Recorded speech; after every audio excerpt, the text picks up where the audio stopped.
And so now what I'm going to do, I'm going to hold down the Option key.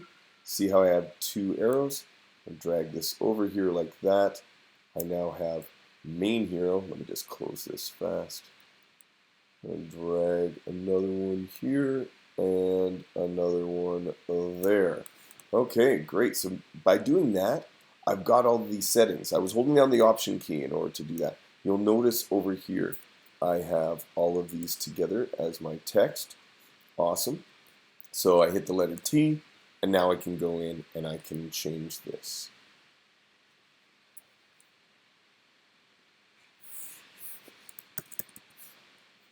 And now what I'm going to do is I'm going to add all of these guys together as one group. So Command G to group it together, and I'm just going to call it pop texts.